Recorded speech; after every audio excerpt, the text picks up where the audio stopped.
Peace. This is Paris, the Black Panther of hip hop, and you're in tune to Who Mag TV, Pistol Politics. Who mag? Who mag? Who mag? Who mag? I'm on the phone with Bay Area MC producer, label owner, etc. Paris. How you doing, brother?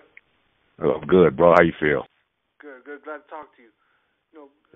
Talking about the new album, Pistol Politics.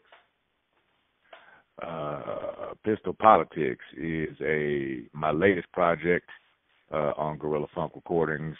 It is a double album that just came out on September 11th, and it is a revolutionary hip-hop project which features E40, Cam, the East Siders, Dead Prez, Chuck D, and others, and it is a musical statement of solidarity against oppression and racism in 2015. And you handle all the production yourself on this album? Yes. I'm been producing for a long time now, and I've produced most of the people I've already mentioned in the past. And this is the latest effort. Night of the Long Knives is a commentary on the state of affairs in America regarding police brutality against black people, and it is a call to arms in the face of aggression, and it proposes self-defense for black people in an era where our defense seems to be regulated to hands up, don't shoot. Talking about working with Public Enemy on the Rebirth of a Nation. Well, working with Public Enemy was coming full circle for me. I've been a long-time admirer, and I've been influenced by them for years. And initially, I was approached to be on an album that they released called Revolverlution, which came out a few years before Rebirth of a Nation. And I did that, and then they in turn came and did a guest appearance on Sonic Jihad, which was an album that I had right after September 11th. And we had a conversation about, doing a joint effort. And Chuck said he was absolutely down to do it, but I would have to write it all. And I didn't have a problem with it because I've been a student of Public Enemy for a long time, and said, come on in and let's do it. So I wrote it all and put it together and flew out to Long Island and had them in the studio. And it was Chuck and Griff in the studio, and Flav's parts were actually given to me. And I assembled everything and put it together, and then I called up other people that I wanted to have included on it, mainly Dead Prez and MC Ren and Immortal Technique. And everybody came together and put it down. And what are your first memories of hip-hop, Paris? My very first memory of hip-hop was probably Rapper's Delight by the Sugar Hill Gang. And my very first hip-hop record was a record called, I don't know what it was called, but it was by a guy named Count Cool Out, which is, that's hella old. And I mean, before that it was electro-funk, like the Johnson Crew and Murder Rock and that kind of shit, And how did he get into rhyming? I can't sing. That's really how I got into it. But I was influenced by acts that came before me, like, Run DMC and of course, Public Enemy and Rakim and LL, and started to see in those acts very distinct personalities and storytelling, like, Slick Rick, and seeing people, actually having more than just single to their credit and really developing, kind of an artistic legacy in terms of their catalog, and that shit resonated with me. And I decided I wanted to do it. I had things I wanted to say. I knew that there was a kind of music that moved me back then, and I just began doing it kind of by trial and error, because nobody really had any rules back then. So, we would all go into the studio and mess around with drum machines and keyboards and bass parts and things like that, and And one thing led to another, and just over time I got better at it, and I learned different studio techniques, and I'm proud of the output, especially now, because everything is sounding so on the one. So that's how that started. All right, and how do you feel about the Devil Made Me Do It's 25-year anniversary?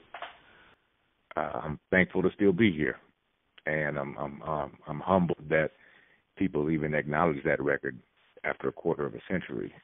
That was a project that I put together when I was really young, and just getting started. So, I'm fortunate enough to not have done too much of anything that I'm ashamed of in my career, and the Devil Made Me Do It. Thankfully, a lot of people still feel it. And how did you get your deal with Tommy Boy? I got my deal with Tommy Boy by giving a cassette tape of the early tracks of The Devil Made Me Do It to a guy named Rod Houston that was the video manager at Tommy Boy, who was in the Bay Area for the Humpty Dance video by Digital Underground. So I basically got signed at the Humpty Dance video shoot. And he took the tape, he flew back out to New York. He listened to it on the way back. Monica Lynch, who was the president of Tommy Boy at the time, asked me to come out there a couple weeks later, and I flew out there, and then I was signed shortly after that. How was the recording process of the album, from what you remember? Of The Devil Made Me Do It? It was, let me see, yes. Wow. That was a half-inch 16-track tape, which is an ancient format. And everything was analog back then. This is before, not only before computers, but before CDs even, when this was first put together. And it was really a trial and error type of a process, because, like I said, nobody really knew what they were doing. But I was smart enough to know what I didn't like. And there was, plenty of things that I heard in hip-hop back then that I was not attracted to, and I avoided those. And, I really just tried to focus on what was exciting me about hip-hop at the time. And the dark, ominous type of soundscapes, the aggressive lyricism, and ice-cold delivery was what I was going for. I was heavily influenced by Rakim at the time, which I think is probably self-evident on that record. I don't think that's really a secret. And really try to be laser focused on creating a mood for that record. And I think from what I'm told, I pulled it off. So it's a good look. And how did you hook up with DJ Mad Mike? Yeah, Mad Mike was the DJ for a different group at the time. He was a DJ for a group called Cali Cool, and they needed some production help, and I was a little bit better than everybody else in the production department, and I needed a DJ. So I recorded all of The Devil Made Me Do It, and at the very end of the process, he came in and he laid all the cuts down. And it was a kind of a barter type of situation where, he did all of my cuts for me, and I in turn did all the production for them. And then when The Devil Made Me Do It hit, he left them and came with me. And then we went out on the road. So that's pretty much how that came together. And whatever happened to him after that album? I have no idea. I think he became disillusioned with the business, and last I heard, he was teaching. Well, let's talk about a couple of songs from the album. Talk about the Break the Grip of Shame. How did that come about? It was and I needed singles, and there was a kind of a sweet spot, tempo wise for me, which was in the 115, 116 tempo range, and I banged out a few different cuts at the time that had that level of urgency. And Break the Grip of Shame, again, was going for a menacing feel. And I put it together, and people seem to dig it. It was the first single off The Devil Made Me Do It, and it was embraced pretty much out the gate on both coasts.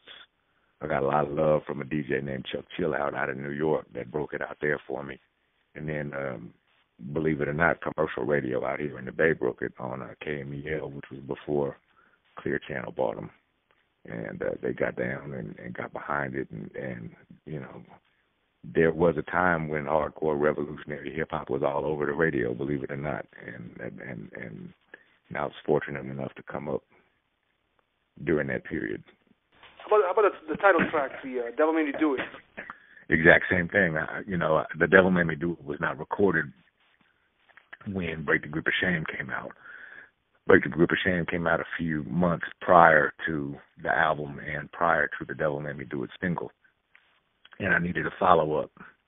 And I pretty much put something together exactly the same way that I put Break the Grip of Shame together. I needed a dark, kind of a menacing, aggressive follow-up. And the Devil Made Me Do It fit the bill. How did you hook up with a young DJ Shadow? So I had a radio show in college at a station called KDVS, and Josh Davis, who was DJ Shadow at the time, lived in Davis, not as a student, but he grew up there. So he's considerably younger than me. You know, I think he might be a good 7 or 8 years younger than me. And he used to hang around the station when I was on the radio.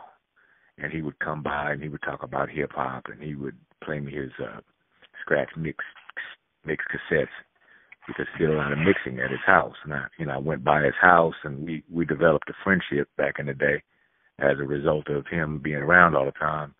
And when I got my deal, I did the Devil Made Me Do It, which took off. It did pretty well for a debut. It did about 300,000 copies when it was first released. And then the follow-up project, Sleeping with the Enemy, when I was ready for that, I hit up Shadow and I said, "Come on through, and be down with it if you want to." And he was instrumental in some of the tracks that are featured on Sleeping with the Enemy. If I'm not mistaken, he provided the samples for, oh my goodness, I'm drawing a blank. Days of Old, I think, was one of them. And then I'm not sure, man. I don't have the track listing in front of me, and it has been damn near 25 years, so I'm not sure. But he was a part of it. He did a lot of scratching on it. He did the scratching on Make Way for a Panther, and you know we've been partners ever since. I don't see him nearly enough, but he's a good dude and definitely dedicated to the craft. And how did Son Doobie get involved in this project before Funk Dubious? He was involved on the project because he was cool with Khalik Ashari, I believe is his name. I haven't seen Khalik in hella long. Khalik was a master of interludes, and he did the interludes on Long Hot Summer and I think on Rise, and he also did the interludes on Death Certificate for Ice Cube, and that's how he came to my attention because he was excellent at putting it down. And I ended up going to L.A., and they had a track called Conspiracy of Silence that featured Son Doobie and who else? Kif and Khalik Ashari, and we all came together and put it down, and it made the record. What do you know about the Days of Old song in the video shoot? Well, the Days of Old was a song that was about, just about the condition of the community at the time and a lot of the death that had been occurring as a result of violence in the community, and the video reflects that, and it was put together to kind of be an introspective type of a song, and it resonated with a lot of folks. Tell me about the time that you performed in Cuba. I went down to Cuba, I believe, in '91 at the request of the Latin American Film Festival, and I performed at Revolution Plaza which is in the heart of Havana, in front of, I want to say it was about 30,000 people who were all familiar with my music as a result of Radio Free Miami. And we did the festival, which was like a grand festival that was put together for a lot of different acts. And they knew all the words, and it was a huge jam session basically. And afterwards I met Fidel Castro, and I met Assata Shakur, who is a Black Panther in exile, and coincidentally Tupac Shakur's aunt, if I'm not mistaken. And was down there and soaked it up, man. I got a chance to see that situation firsthand. And talk to me about your label, Gorilla Funk Recordings. So Gorilla Funk Recordings is at www.gorillafunk, and it was started right after the terror attacks of 9/11, and was put together kind of as intended to be a home for revolutionary hip hop and revolutionary hip hop acts that all of a sudden found themselves without a home after 9/11, because a lot of us got dropped from traditional labels, and a lot of us got dropped from our distributors. And so I started Gorilla Funk initially with distribution through Germany, and made all of our releases available as imports here in America, because no American labels were willing to take on revolutionary content at the time. And I put out the Sonic Jihad project, and it sold well enough to get me a deal with EMI here, and then Gorilla Funk was really in full swing at that point. And I began reaching out to my comrades, to Dead Prez and Public Enemy and Immortal Technique and The Coup, and many people, T-Cash and Cam, a gang of folks, and we started putting music together, and Gorilla Funk was born. And I've gone from EMI to Universal to Alliance Recording Group now. So now I'm with Alliance, which enables me to put physical goods in stores and have a digital presence globally. So it's kind of the best of both worlds. Tell me about a project you put out that I bought a couple of years ago. You put like a Breaks and Beats project, Beats and Breaks record. Yeah, exactly. They were just production tools that I put together to have a concentrated place to have things that I was always searching for whatever reason. And I figured that if I was always searching for them, then everybody else was too. So I put them together. They were inspired by Ultimate Beats and Breaks, which was a old school DJ compilation that came out of New York. But it really just got down to the nitty gritty of just the beats, and I put a lot of people bought that, man, because a lot of people recognized the value in it, and it didn't exist that way before, in a way where you could just have a handful of CDs that had absolutely everything on them that most people were looking for. Tell me about the one project that doesn't get talked about a lot that you put out that I bought back in the day was the Unleashed project. I hate that fucking record. I do. I don't mind telling you. I do, man. It was all over the place. I was unfocused. I was, it's just something I don't even really acknowledge, man, honestly. And it's out of print, and it's out of, I've taken kind of the best 3 or 4, I think it's the best 4 tracks that I considered were relevant to my catalog, and put them on the special edition of Gorilla Funk. So if you pick up the deluxe edition of Gorilla Funk, there are some tracks from Unleashed on there, and the rest of them are disposable. And everybody has those spots in their career when they look back on it and they wish they could do shit differently. And that was the one project that I wish I could do differently. I loved it, man. I appreciate it. I still have the CD. I appreciate that. Thank you. Yeah, and how did that song with Spice One they did with him come about on that album? You know what, bro? I have absolutely no idea. I mean, I know that Spice and I were cool. I think the way it went down was I was contracted by Jive Records, who was his label at the time, to do some tracks for a project of his called the Black Bossolini, I think was the album title. And I did 4 tracks for him on that. And one thing led to another, and I wanted him to be down on the project, and he did. He got down on it, and we put it together. And whatever happened to Nutso and Jet? That they were also on that project? I have no idea. I haven't talked to them brothers probably since that came out. I was in a space where I was trying to build out the roster in a hurry, and I was kind of just grasping at different things, and seeing what stuck. And, without really paying attention to the direction that I wanted to go in, and really, really going hard in the paint on a revolutionary page, because some of that shit is not revolutionary. It's just gangster. And I never wanted to be one that was a proponent of that.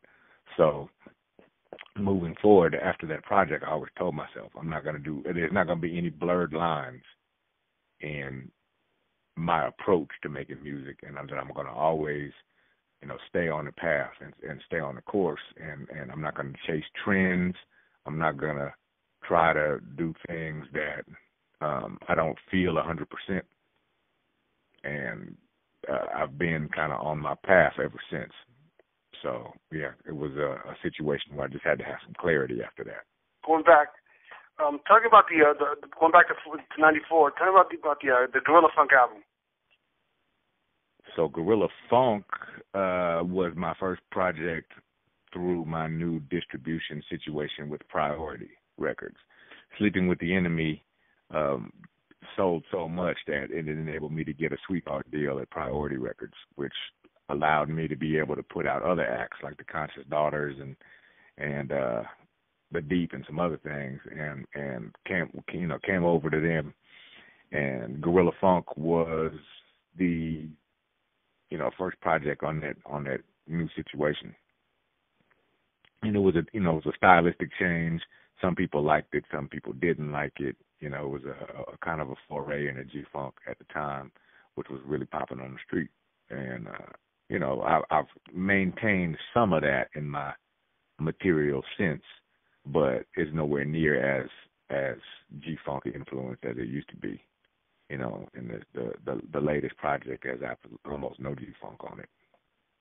I don't know if you want to talk about the reason what happened with the whole project with the Sleeping with the Enemy. The Tommy Boy didn't want to have to shelve it. Right. So Sleeping with the Enemy was delivered as my second project right after The Devil Made Me Do It, and it was delivered to Tommy Boy, and it had 2 songs on it that they had an issue with. One of them was Bush Killer, which was about the assassination of President Bush, the first President Bush. And then the other song was a song called Coffee, Donuts, and Death, which was about the murder of police who were murdering us. And it was delivered right in the middle of the firestorm surrounding Ice-T's Cop Killer record. He had a record called Cop Killer that got all kind of press, and a big shareholder revolt at Warner Music, and as a result of that, I got let go. Ice-T got let go. Cool G Rap got let go. A lot of people got let go who were speaking out against the system at the time. And I ended up going into, long story short, the record bounced around, from a bunch of different labels, and then ended up coming out on my own record company, which was called Scarface Records at the time. And, I put it down, and it came out and did really well, and that's what paved the way for everything else moving forward. But I was kind of forced into becoming independent very early on. Being a hip-hop artist, what do you listen to right now? My musical taste is pretty diverse right now, man. I just bought a bunch of oldies the other day, and as far, I mean, what do I listen to now in terms of music in general or hip hop? I mean, well, hip hop first, and then music in general. I haven't gotten any full albums in a while. I've been listening to individual tracks. I've been pretty heavy off into Kendrick, and I got Joey Badass's album the other day. I dig J. Cole. That's some of the new stuff I dig. I dig Lupe's latest one, Lupe Fiasco, and then let me see. I just got the Rolling Stones Greatest Hits, which I'm not even up on. I figured, fuck it, I might as well get that and at least know something about it. And I just got a box set from Curtis Mayfield. I got that the other day. And let me see. Man Plans, God Laughs. That's the latest Public Enemy. I just got that. And I haven't really gotten fully off into it, but I'm going to. And the East Side's second record, I've been really feeling that lately, even though it's a little bit older. And man, it's all over the place. Sade is kind of an ongoing staple in my collection. I'm always going back to her. I'm always going back to the brand new heavies. A lot of Jamiroquai, just because that shit is well done. A lot of those records sound the same to me, but when I want a particular mood, that shit is there. And I just listen to a lot of shit, man. Really. Man, it's funny you mentioned Sade because you sampled her on the first album. Yeah, I think Sade probably is a perfect textbook example of a world-class musical career. She is somebody that operates in her own lane. She's hella classy. She never does shit that anybody would be considered to be ashamed of. She is beautiful. Her music is hella good. And she comes out when she wants to come out. And it's almost like she waves her hand and the world responds, And a lot of us should aspire to have that kind of career. You come out after 10 years, put out an album, go gold, and disappear again. That's some gangster shit, So I'm like, fuck it, man. How can I be down? But I really did. That her shit is timeless, and I love that shit to death. And talking about the song you did with E40 on the new project, on the Pistol Politics.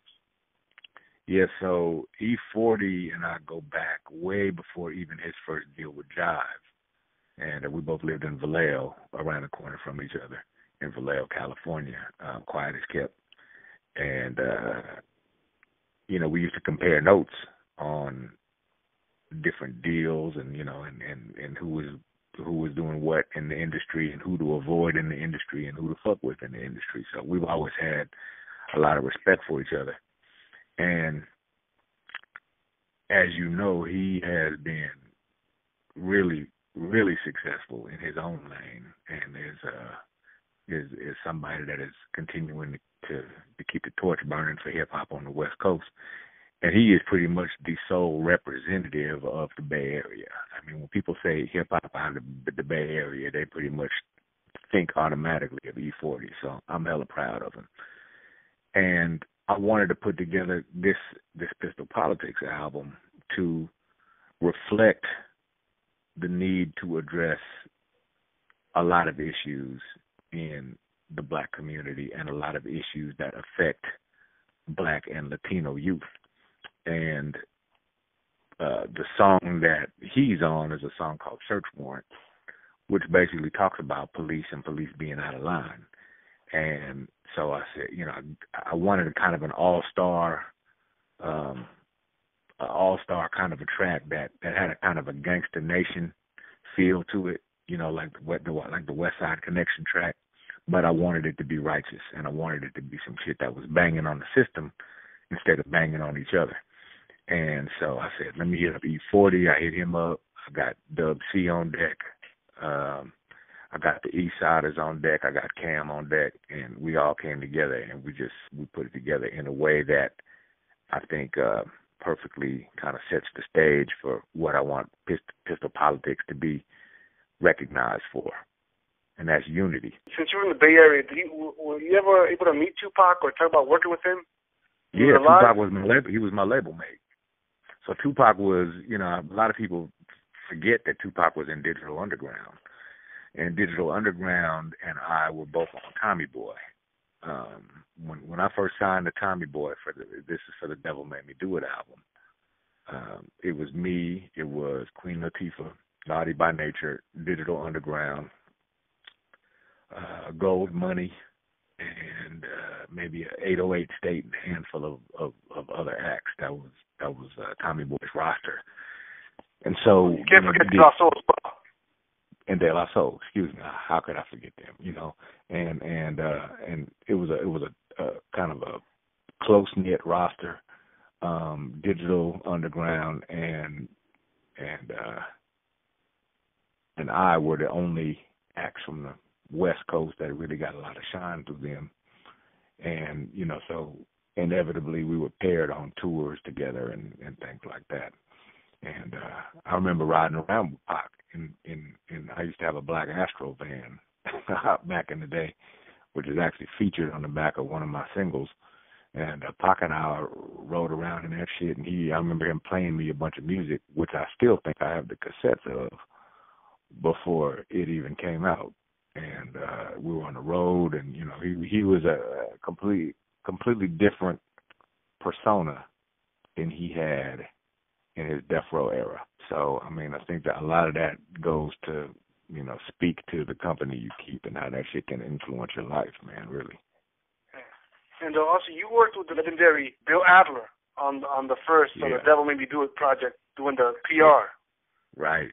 What do you remember about working with Bill? It's a trip, man, because Bill's assistant is a woman named Roberta McGreeny, who I'm dealing with right now. The Sleeping with the Enemy was her first project, and it was her, Bill Adler, and the assistant on that project was a guy you may have heard of named Michael Eric Dyson, who is now a talking head on MSNBC. So it's crazy how shit comes full circle. But Bill was he was a towering figure in hip hop and in publicity. For those who don't know, he was the head of publicity for Def Jam. So he handled the Beastie Boys and Run DMC and LL and PE and all that shit back in the day. And to have him on board to kind of to shepherd my publicity approach was a blessing. He was a good dude. What's funny? It took me years to find out where you used one of the sound bites for the Devil Made Me Do It from the Planet of the Apes. Oh yeah. Cornelius or some shit. Yeah, I know what you mean. It was a trip because I hadn't even seen them. I don't even think I had seen the movie. I just had the record. Back then, like all the soundtracks had sound bites and shit on them, and that's what that came from. Any last words you want to add, Paris? Well, I encourage people to get at me on Twitter. I'm at Paris_GFR. Come by and sign up on Gorilla Funk Recordings. That's gorillafunk.com. And to give a long listen to Pistol Politics, which is the latest album. It's a double CD set. It features a laundry list of heavy hitters that have come together in a unified fashion to speak out against injustice in 2015, and we are carrying the revolutionary hip hop torch. So please come through, support, and I hope to see you on tour. I don't have Instagram. I got Twitter and I got Facebook. Facebook is Paris.artistpageofficial. Please come through and get at me. One last question before I forget. How did you get your name Paris? I've always been curious to the meaning of the name. I took the name Paris because it was the most Eurocentric thing that I could think of at the time, and I made it black in my instance. And I did that in response to the history of European aggression and Europeans taking black shit and making it white. So it was kind of a way of taking something that had long been associated with being white and flipping it on its head. So basically, if you give it, you get it, basically.